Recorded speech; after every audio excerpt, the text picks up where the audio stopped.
नमस्कार, मैं आनंद कुमार और आप देख रहे हैं जनमन की बात। जनमन की बात में अगर अभी तक आपने मेरे चैनल को सब्सक्राइब नहीं किया है तो इसको सब्सक्राइब कर लीजिए। वीडियोज को लाइक कीजिए, शेयर कीजिए और कमेंट करके मुझे बताइए कि मेरे वीडियोज आपको कैसे लग रहे हैं। आज बात करेंगे जमशेदपुर के दो प्रमुख नेताओं पर। पूर्व मुख्यमंत्री रघुवर दास आज जमशेदपुर में हेमंत सोरेन सरकार पर जमकर बरसे। उन्होंने कहा कि जनता ने चोर चोर मौसेरे भाइयों के हाथों में सत्ता सौंप दी है और भाजपा अब 2024 के चुनाव की तैयारी कर रही है। रघुवर दास ने स्थानीय नीति पर आरोप लगाया कि हेमंत सोरेन सरकार 1932 के खतियान पर जनता को बरगला रही है, गुमराह कर रही है और मुख्यमंत्री गलत बयानी कर रहे हैं, क्योंकि इन्हीं मुख्यमंत्री ने 2022 में और 2021 में दोनों साल में विधानसभा में यह कहा है कि अगर 1932 के खतियान के आधार पर कोई नीति बनाई गई तो उसे कोर्ट खारिज कर देगा। रघुवर दास ने और भी तमाम तरह के आरोप लगाए हैं, तो हम अभी वीडियो में देखेंगे कि रघुवर दास क्या कह रहे हैं। उसके बाद बात करेंगे एक और नेता की जो लगातार राज्य के स्वास्थ्य मंत्री बन्ना गुप्ता के खिलाफ एक से बढ़कर एक मसाला दे रहे हैं, आरोप लगा रहे हैं।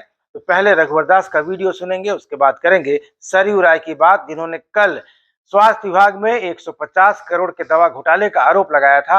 आज वो क्या आरोप लगा रहे हैं सुनेंगे, लेकिन पहले रघुवर दास का वीडियो देख लेते हैं। भारतीय जनता पार्टी मानती है कि झारखंड की जनता ने तीनों चोर चोर मौसेरे गठबंधन को 5 साल के लिए शासन दिया है। हमें भारतीय जनता पार्टी एक लोकतांत्रिक पार्टी है, जनादेश का सम्मान करती है। हम इंतजार कर रहे हैं 2024 जब 5 वर्ष हो, तो मैं मानता हूं कि ये झारखंड मुक्ति मोर्चा का अंतिम सरकार है। नवीन हेम्ब्रम आज जल जंगल जमीन को बचाने के लिए झारखंड बचाओ आंदोलन कर रहा है। अभी भी ये जोहार यात्रा कर रहा है। जनता की गाड़ी कमाई का पैसा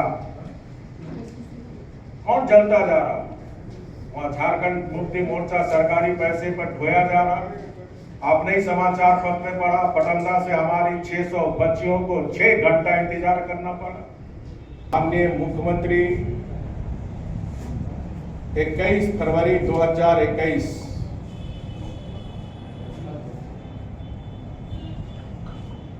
ऑन रिकॉर्ड विधानसभा में कि खतियान के आधार पर स्थानीय नीति नहीं बनाई जा सकती है, कोर्ट में ये टिकेगा नहीं। इससे साफ जाहिर होता है कि आप जानबूझकर यह संवैधानिक गड़बड़ियां की है ताकि झारखंड के युवक युवतियों को नौकरी ना देकर उलझाकर लटका के भटका के रखना के साथ बहुत बड़ा पाप है। और खतियानी लाभ से यहाँ के नौजवान युवतियों को वंचित कर जोहार यात्रा निकालना एक मजाक ही है उस नौजवान झारखंड के साथियों के साथ। राज्य में जब जब जेएमएम, कांग्रेस और आरजेडी यानी चोर चोर मौसेरे भाई की सरकार बनी, तब तब झारखंड शर्मसार हुआ। 2007-8 में भी झारखंड मुक्ति मोर्चा, कांग्रेस, आरजेडी की सरकार बनी। हम सब ने देखा कैसे 4000 करोड़ का खनन घोटाला। और आज भी जेएमएम, कांग्रेस, आरजेडी की सरकार में एक जिला में ही मुख्यमंत्री के विधायक प्रतिनिधि 1000 करोड़ के अवैध खनन के मामले में जेल। और इस तरह पूरे राज्य का खजाना डकार कर झारखंड के सूबेदार निकले हैं खतियानी जोहार यात्रा। इनके जितने शागिर्द हैं जेलों में बंद हैं, मैं मुख्यमंत्री जी से अनुरोध करता हूं, बार बार अनुरोध करता हूं कि जोहार यात्रा के अगले चरण में जितने लुटेरे अवैध खनन के आरोपों में जेल में, उनकी तस्वीर गाड़ी पर लगाकर चले। तो आपने देखा, रघुवर दास कह रहे हैं कि जब जब झारखंड में झारखंड मुक्ति मोर्चा, कांग्रेस और राजद की सरकार आई है, इन्होंने सिर्फ लूटने का काम किया है। उन्होंने मधुकोड़ा के खनन घोटाले से लेकर हेमंत सोरेन सरकार में साहेबगंज में हुए पत्थर घोटाले का 1000 करोड़ के खनन घोटाले का जिक्र किया। अब आते हैं सरयू राय पर। सरयू राय लगातार बन्ना गुप्ता पर हमलावर हैं। कल उन्होंने आरोप लगाया था कि स्वास्थ्य विभाग में दवा खरीद के नाम पर 150 करोड़ से अधिक का घोटाला हुआ है। सरकारी खजाने को 150 करोड़ की से ज्यादा की चपत लगी है। पिछले साल भी आपको याद होगा, सरयू राय ने कहा था कि कोविड प्रोत्साहन राशि के नाम पर मंत्री और उनके जो निजी स्टाफ है, मंत्री कोषांग के स्टाफ है, उन्होंने कोविड प्रोत्साहन की राशि लेने का प्रयास किया और इसको लेकर बन्ना गुप्ता ने सरयू राय के खिलाफ मुकदमा भी कर रखा है। आज फिर सरयू राय बन्ना गुप्ता पर बरसे। उन्होंने कहा कि राज्य के स्वास्थ्य मंत्री को जन स्वास्थ्य की चिंता नहीं है। उनके अपने विधानसभा क्षेत्र के सोनारी में पूरे शहर का कचरा डंप हो रहा है, उसमें आग लगा दी गई है और सोनारी के लोगों का दम घुट रहा है, लेकिन स्वास्थ्य मंत्री को इसकी चिंता नहीं है। सरयू राय ने यह भी आरोप लगाया कि स्वास्थ्य मंत्री बन्ना गुप्ता अवैध तरीके से कानून का उल्लंघन करते हुए स्वर्णरेखा नदी के बीच में अतिक्रमण कर रहे हैं, वहां बड़ी बड़ी भारी मशीनें लगाकर वहां पर काम करवा रहे हैं और प्रशासन जो जिसके ऊपर कानून लागू कराने का जिम्मा है, वो मंत्री का साथ दे रहा है इस गैर कानूनी काम में। सरयू राय ने यह भी कहा कि जब वे कानून की बात करते हैं, नियमों की बात करते हैं, तो उन्हें हिंदू विरोधी करार दिया जाता है, उनके खिलाफ दुष्प्रचार किया जाता है। इस बीच आज बन्ना गुप्ता ने स्वर्णरेखा नदी में होने वाले निर्माण कार्य को लेकर, महाआरती की तैयारियों को लेकर आज जिला प्रशासन के साथ बैठक की। तो पहले देख लेते हैं कि सरयू राय क्या आरोप लगा रहे हैं। दो मुहान पर जो स्वर्णरेखा और खरकई का संगम है, उस दो मुहान पर नदी के भीतर पोकलेन लेकर, डोजर लेकर, जेसीबी लेकर जो यहाँ के माननीय मंत्री हैं, उस क्षेत्र के विधायक हैं, वो पहुँच गए और उन्होंने गतिविधियाँ शुरू कर दी। अब चूँकि मामला मंत्री से संबंधित है, इसलिए वहाँ उनके बुलावे पर एक दिन उपायुक्त भी गए, जमशेदपुर नोटिफाइड एरिया के विशेष पदाधिकारी भी गए, अखबारों में खबरें छपी। मुझे अच्छा नहीं लगा, मैंने प्रतिरोध किया और मैंने कहा कि पहले तो ये साफ हो जाए कि वहाँ हम क्या करना चाहते हैं। आज भी मैं वहाँ गया था सुबह भ्रमण के दौरान, तो मुझे समझ में ही नहीं आ रहा है कि वहाँ लोग करना क्या चाहते हैं।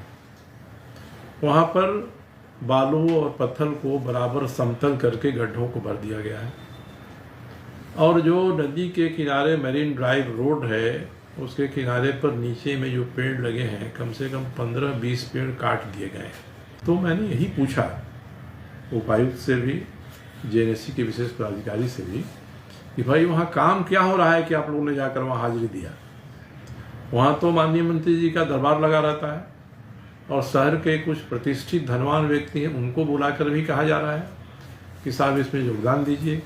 यह भी कहा जा रहा है कि माननीय मंत्री जी अपने विधायक फंड से 50 लाख रुपया सैंक्शन करके नदी का सौंदर्यीकरण करना चाहते हैं। मैंने यही पूछा सवाल और आज भी यही सवाल पूछना चाहता हूँ प्रशासन से कि क्या विधायक निधि से जो काम होता है उसके बारे में काम होने के पहले जो कार्रवाई होती है उसको पूरा कर दिया गया है? क्या निधि विमुक्त हो गई है? क्या जो काम करना उसकी डिज़ाइन बन गई है? क्या एस्टीमेट उसका बन गया है? कोई जवाब नहीं दे पा रहा है, क्योंकि ऐसा कुछ भी हुआ नहीं है।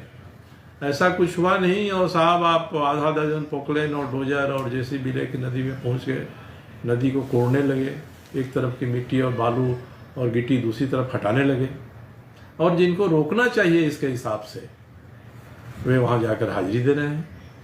स्वर्णरेखा परियोजना के मुख्य अभियंता से 1 सप्ताह से मैं कह रहा हूँ, भैया जानकारी तो प्राप्त करिए क्या हो रहा है। तो कोई भी काम होगा वह नियम कानून से होगा या मनमानी तरीके से होगा, इसमें यही सवाल उठ रहा है। मैं ये सवाल उठा रहा हूँ। और जब कानून के रखवाले ही कानून तोड़ने लगेंगे तब आम आदमी कैसे आश्वस्त होगा।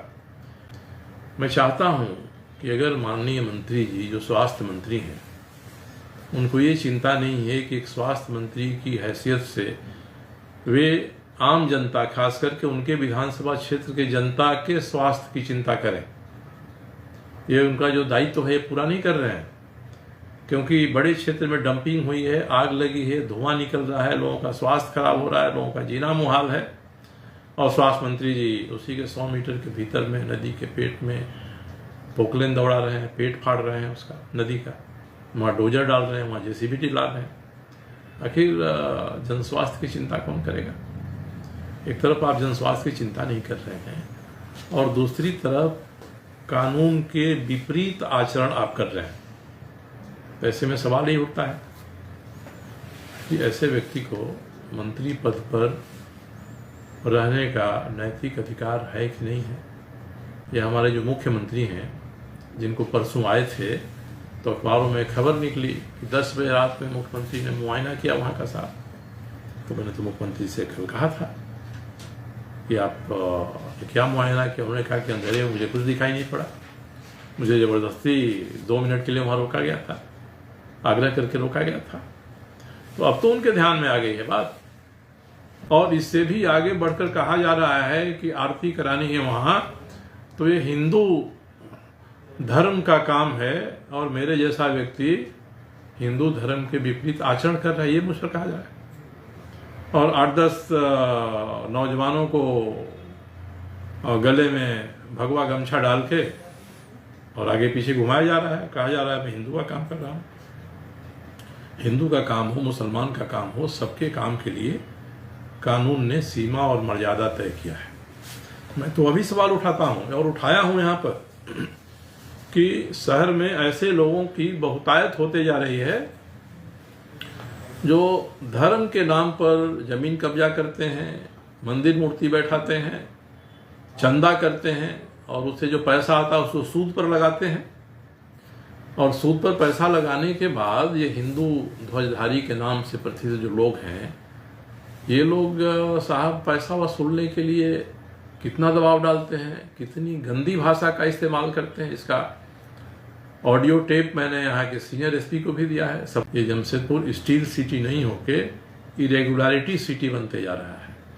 ये लौह नगरी नहीं बल्कि अनियमितताओं की नगरी बनते जा रही है। और जिनको अनियमितताएं दूर करनी है वही अनियमितता करने वालों को बढ़ावा दे रहे हैं। तो जाहिर है अगले साल चुनाव है, नेताओं को चुनाव लड़ना है, तो अलग अलग तरीके से सियासत चल रही है। कोई चबूतरा बनवा रहा है, कोई घंटा बजवाएगा, कोई आरती करवाएगा, कोई आरोप लगाएगा, लेकिन इनमें सबसे बड़ा मुद्दा 1932 का खतियान ही रहेगा, ये तय है।